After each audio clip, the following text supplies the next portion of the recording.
বিশ্ব বাজারের সাথে সমন্বয় করে জ্বালানি তেলের মূল্য বৃদ্ধি পণ্য মূল্যে বড় কোনো প্রভাব ফেলবে না বলে মত বিশেষজ্ঞদের। তবে ব্যবসায়ীরা বলছেন, ভ্যাট বৃদ্ধির পরপর আবার জ্বালানির মূল্য বৃদ্ধি সামগ্রিক অর্থনীতিকে চাপে ফেলবে। তারা বলছেন, রমজানের আগে নিত্যপণ্যের দাম বাড়াতে এই মূল্য বৃদ্ধি কারসাজিকারীদের অজুহাত হতে পারে। বিস্তারিত রিয়াজ সেজানের প্রতিবেদনে। কালার এক্সপার্ট, জর্জ স্যাপ এবং মাইল্ড অন হ্যান্ডস টেকনোলজি সমৃদ্ধ অরিক্স ক্রিস্টাল ওয়াশ আপনার লন্ড্রি এক্সপার্ট। গত বছর মার্চ থেকে বিশ্ববাজারের সঙ্গে সামঞ্জস্য রেখে জ্বালানি তেলের স্বয়ংক্রিয় মূল্য নির্ধারণ শুরু করেছে সরকার। সেই হিসেবে প্রতি মাসে নতুন দাম ঘোষণা করা হয়। ফেব্রুয়ারিতে বিশ্ববাজারের সাথে সমন্বয় করে লিটারে 1 টাকা বৃদ্ধি করা হয়েছে সব ধরনের জ্বালানি তেলে।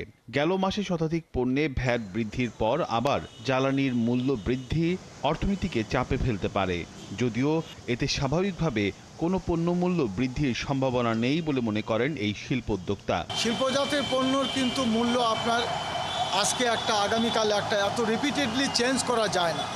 তো শিল্পের কাঁচামাল বা অন্য অন্য উপকরণের মূল্য যদি বৃদ্ধি নাও পায়, শুধুমাত্র জ্বালানি মূল্য বৃদ্ধির কারণেই এটা কিন্তু শিল্পজাত পণ্যের উৎপাদন খরচ বেড়ে যাবে। রমজান মাসকে কেন্দ্র করে এক শ্রেণীর ব্যবসায়ী পণ্যের দাম বাড়ানোর পায়তারা করে। জ্বালানির মূল্য বৃদ্ধি সেই পালে হাওয়া দিতে পারে বলে মনে করেন এই ব্যবসায়ী। সরকারের এই মুহূর্তে একেবারেই অবিবেচনার একটা কাজ হয়েছে। এটা যদি মাস রমজানও করতো, কিছুদিন পরে যেও কমলে এই যারা অসাধু ব্যবসায়ী তারা এই সুযোগটা নাগালে পেত না। এখন এই সুযোগটা শুধুমাত্র তারা অজুহাত হিসাবে ব্যবহার করবে। জ্বালানি বিশেষজ্ঞরা বলছেন, প্রতি মাসে আন্তর্জাতিক মূল্য হিসাব করে দাম সমন্বয় অর্থনীতির জন্য বরং ইতিবাচক। আমরা তো একটা ফর্মুলার মধ্যে আছি, তো ফর্মুলা অনুযায়ী প্রত্যেক মাসেই শেষে পারাপার কিংবা কমাবার কথা চলে আসবে। আমরা যদি ওইটাকে ব্যর্থই করি তাহলে একটা আইনি জটিলতা হবে। তো আমি মনে করি 1-2 টাকার মধ্যে থাকলে এটার কোনো প্রভাব পড়বে না। অন্যদিকে সিপিডি বলছে, আন্তর্জাতিক বাজারের মূল্য হিসাবের এই পদ্ধতি ভুল। সঠিক পদ্ধতিতে হিসাব করলে জ্বালানির দাম উল্টো কমবে। সিপিডির একটি গবেষণা আমরা যেটা দেখেছি যে বিপিসির মূল্য প্রায় 10 থেকে 15 টাকা কমানোর সুযোগ রয়েছে।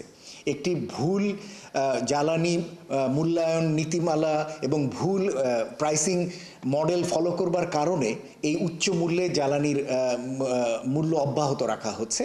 সেখান থেকে যদি ভ্যাটের যে বিভিন্ন স্তর এগুলো যদি বাদ দেওয়া যায় এবং এটাকে যদি বিআরসির নিয়ম অনুযায়ী যদি এটাকে নতুন করে গ্রহণ করা যায়, তাহলে মূল্যটি বাড়বে না, বরঞ্চ অনেক কমবে। রিয়াজ সেজান, ৭১, ঢাকা।